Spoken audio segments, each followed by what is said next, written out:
satria efa vonona ny sary makasika ilay atrikasa fampiofanana mikarakarain'ny KNAPS zany taolany ary rahantsika ny makasika izay.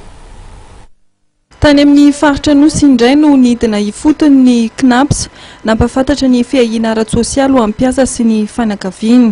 Misy kajin'olona mini tsy mahalala, mini tsy afantatra ny tokony zony sy andraikiny. Andraikitra aloha zany tiako lazaina dia misy ny olona mampiasa olona izay miala amin'ny andraikiny manao mihitsy anatontosana ny andraikiny aty amin'ny KNAPS afahana mampiditra andreo mpiasa ao aminy izay karamainy ao anatin'izay fiahiana ara-tsosialy izay. Ezahan'ny KNAPS zany anaovana an'izao formation tahaka an'izao mitety faritra maro afahana mampafantatra an'izay zon'ny mpiasa zay.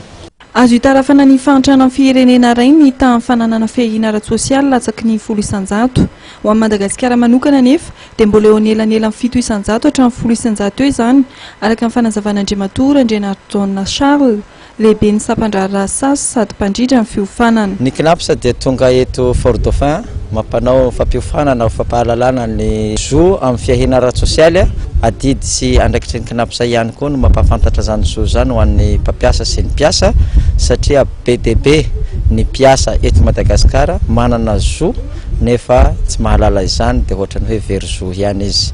Distrika 3 any toerana dia Amboasary Atsimo, Betroky, Taolagnaro no nahazo tombotsoa amin'ity fampahafantarana ny lalàna ny fiahiana ara-tsosialy ity. Tena ataoko hoe lara-pahamehana zany miahan'ilay olana zany no manampiasa hiatrika ny hoaviny fa tsy avelanao ilay olona zany hiakin-doha aminao lava. Izao fiofanana izao natao dia mba hampihenana ireo sehatra tsy manara-dalàna sady koa hampavitrika ireo mpampiasa anefany adidiny ary hampiditra mpiasa ny ao amin'ny KNAPS. Noho izany dia anjara mpiasa ny mitaky sy mampatsiahy ny zo fototra amin'ny fiahiana ara-tsosialy.